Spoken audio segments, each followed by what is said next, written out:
Hello, children of the night, and welcome to Tarot Nights with the Hanged Empress. Here we do shadow work following the moon.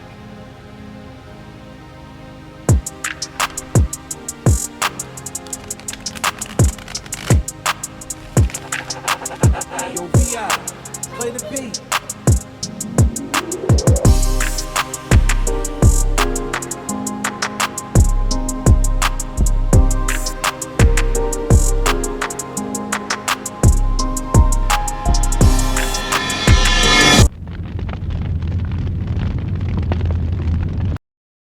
Might really be the very best woman to ever suit me, but I can't expect you to see how I see.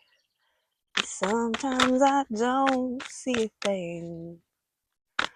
All the personal pressure is making me guess. What is that song? It's Gavin DeGraw. It's in my head. It's a vibe. It's where we're starting. It's a bit confused. The magician kind of fell out sideways.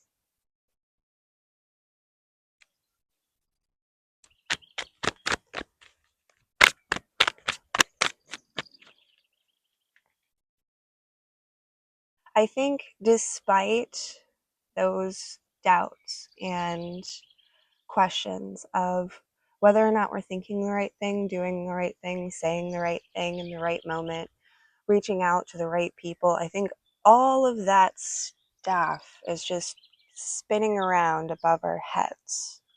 So I feel attached to that song, but also not attached to that song, if that makes sense. Like, it feels significant, it feels movable, like it's moving energy or emotions, but at the same time, there's like this overlying feeling aura energy over it that feels very safe and creative. And maybe it's just feeling those feels towards the things that just don't align with us anymore. But picking up our directive and holding it above our thoughts that are spiraling, swirling around, and keeping it above water. It literally feels like just keeping our directive, our flame, our candle, our ignition above the water.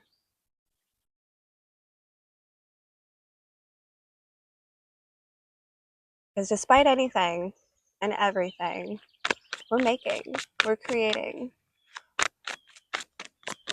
we are manifesting something bigger, brighter, better. 10 of Cups flipped over and dropped, turned and dropped. That emotional completion, that feeling of salvation. It's on the beach, just like on our last read. Look at that. But it's coming together on the beach. It's finding ourselves and each other after being washed up ashore or walking across. Okay, story time, because this is what this is making me think of. So where I grew up when I was like a little kid, I spent a lot of time out kind of by my grandparents, and there's a lot of lakes. So when they do fireworks, they shoot them over the lake. And they used to shoot them off of a boat in the middle of the lake. And they had like a firework pontoon that they would fire off of. And one year, the pontoon exploded. And everybody else made it to shore, but there was one guy who couldn't swim. There was one guy who just couldn't swim. But they found him later. Not his body. They found him walking on the road, getting back to the meeting spot, just much later than everybody else, obviously. How did he get there? They asked, how did you make it? I thought you couldn't swim. He said, well, I sank all the way down to the bottom, and I walked to shore. I knew which direction shore was. I saw that before I went down. So I just kept my direction and walked through the water. It was like 15 feet deep, minimum 15, 20 feet deep out there in some of those places. And this guy walked from the bottom of the lake to the shore and came up. And that's what this feels like. I'm like crying with joy and overwhelming emotion. And it's all of those tens of cups, tens of cups. Like, oh my God, I did not think you were going to make it. You're here. You're here. Oh, I'm like really excited. Whoever you are, whoever we're excited to see, it is a blessing. It is so joyous. It's a beautiful reunion. Okay. As 10 wands falls into my lap. Okay.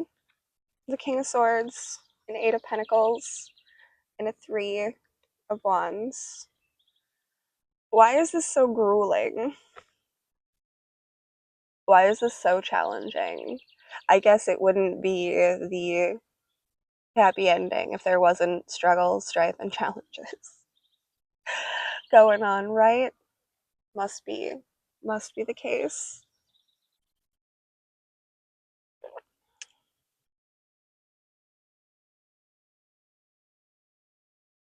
The burdens we carry, the decisions that we make, the work that we do, we're in a place of pondering. Is this where I want to be? Am I getting to where I want to go? How much of my passion and desire for how much of my lust for life do I carry around that is more cumbersome and burdening than uplifting? Our passions seem to be, in this state, driving us like a slave driver, putting us to work, giving us way too much, overloaded with desires that we have to fulfill. Because every one of your desires you have to work to fulfill. You got to do something about it. All of the choices that we make or don't make are being made for us, regardless of what we think. The sickle thrown down. This King of Swords isn't even revealing a sword. It's not even revealing a thought. He's shown his work. How much tiresome work? How many long days? How many long hours have we been working on this?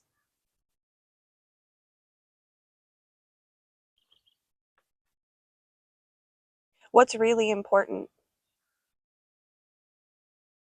What do we need to burn in order to reduce ourselves to a place with less? Not that we don't have our desires, but we picked, we chose, deciphered, and decided that these passions were the ones that we wanted to keep carrying out.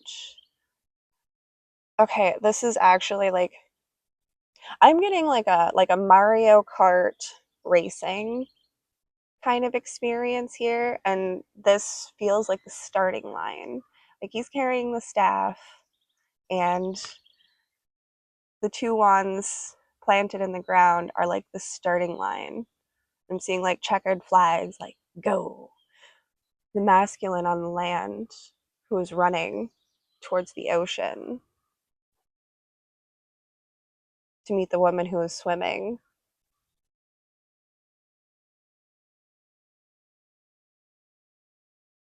It's taking a lot to unite this thought and feeling. It sure is. rain today? I feel like it's getting darker. It's okay, I think we could use the rain. Cloudy day. Just a cloudy day. Ain't no sunshine when she's gone. It's not warm when she's away. Okay. There ain't no sunshine when she's gone. This house just ain't no home.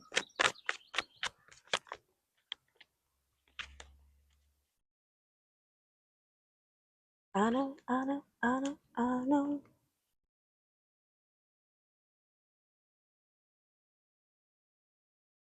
How can we pick up and move these bricks?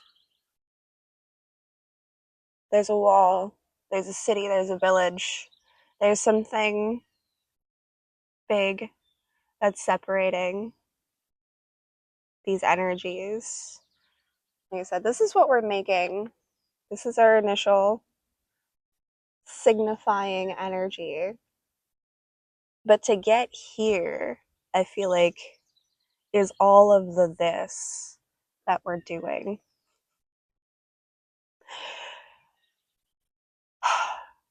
And we might have to put on a bit of a show, put on a bit of a performance, some kind of a distraction, even.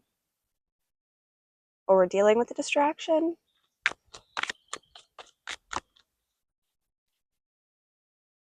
I feel like the audience is the thing that's distracting. I don't think that juggling these pentacles is what is unnecessary. I think it's the audience that's causing us to trip up. I think it's observing the observers from their perspective, getting too caught up in how other people are seeing us rather than just performing as ourselves, putting on our own performance, putting on our own show, and putting on the Ritz. Go watch Young Frankenstein for a good time.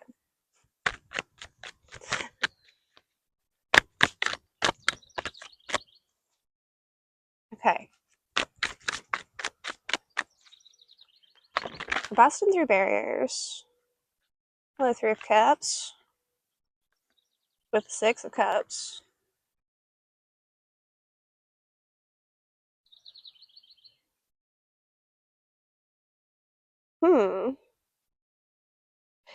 This is pulling for me the past desire to satiate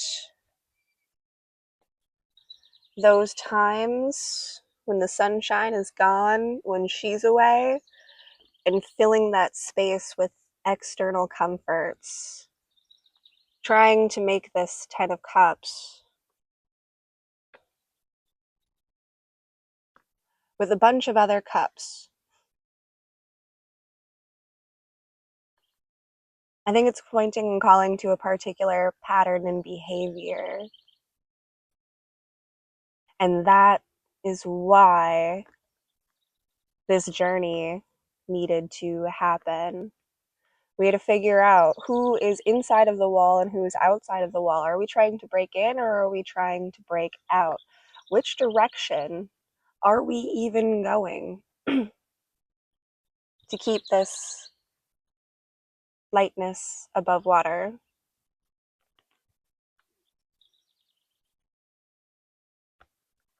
So we're pushing and pulling and moving and exchanging our patterns and behaviors to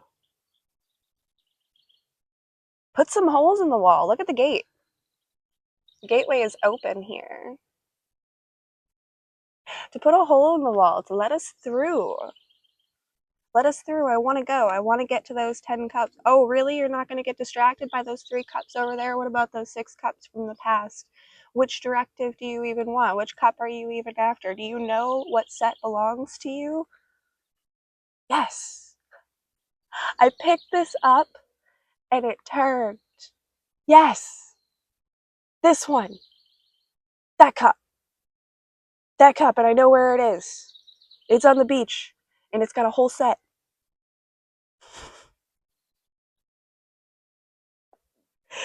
Yes, I do know which one.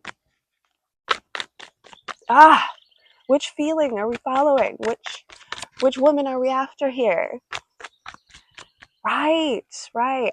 In a sea, in an ocean of emotion, there are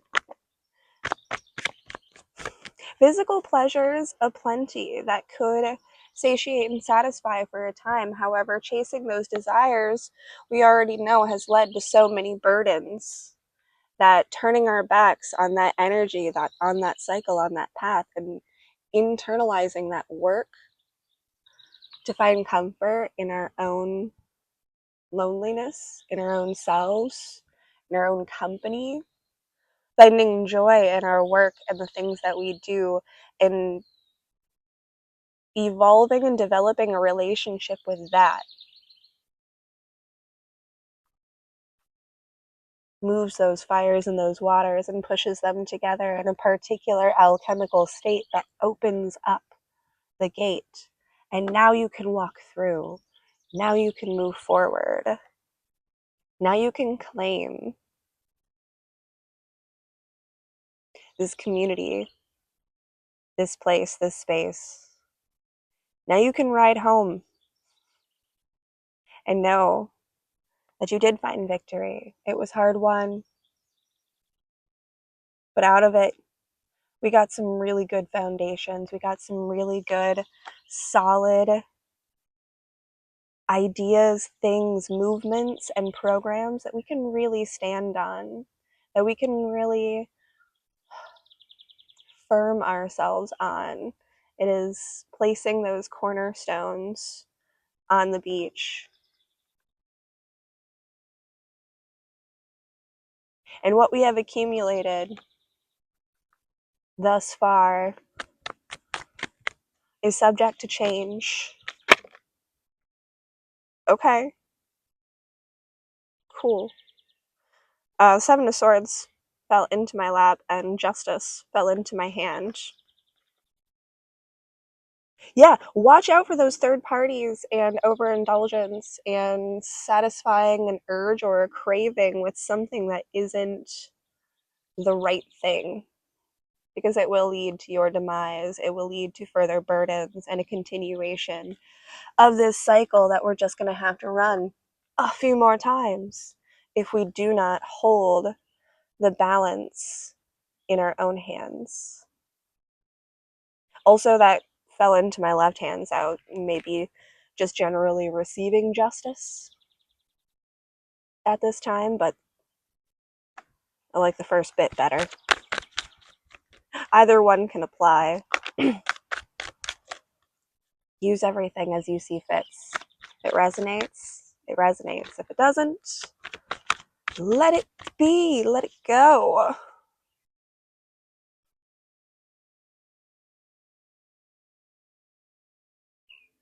Not even. The devil on the top of the card, as I said, let them go. I looked down on this and I'm like, yeah, let them go. Yeah, devil, let them go. Hey, you, Mr. Big Bad. See me here with my lion? I said, let him go. Is this guy bothering you? Is this guy bothering you?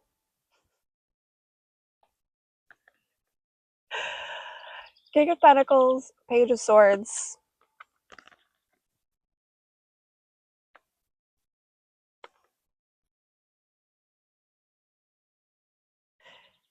What we possess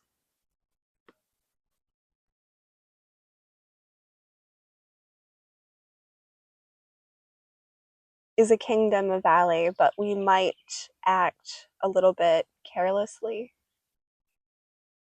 with our actions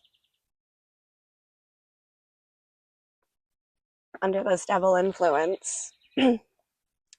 Under this devil influence, this King of Pentacles being too caught up in his own world and his own stuff and his own work, and not paying full attention and not paying any attention to the rest of the journey and the story that's going outside, is what could very well lead to a careless mishap. an unintended strike. However, if we turn the tables, if we turn ourselves, if we turn our fate, if we move ourselves and face our own inner devil and utilize our own strength and the beast within that we have tamed to combat these bad habits, poor choices, and ill cycles. What are you and why are you here? Thank you.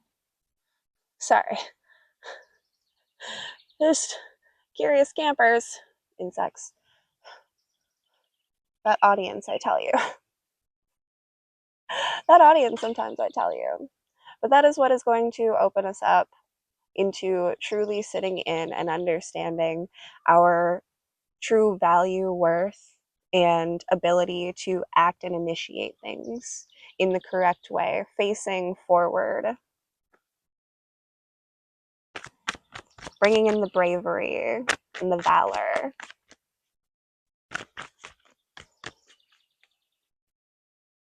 That might be your only mission, this Aries moon. I mean, short and sweet and simple, not so short, not so sweet, and not so simple. We just gotta go. We just gotta move. We gotta act. We gotta carry out. Do the right thing or don't. You'll either run that cycle one more time or you'll break free. You'll find that hole in the wall and you'll make it hopefully right on time. Hopefully right on time. Welcome it all with pure observance. There's a lot of things coming in. There's a lot of stuff like staring down at us. Observe it, but don't attach. Because we're making some tough choices right now as to what our directive is. The main point here is that we hold this candle above water, that we keep that flame lit, because that is the guiding light that's going to bring us to the sands of this beach and to that emotional completion. Thanks, kids. Have a fantastic moon. We'll see you next time.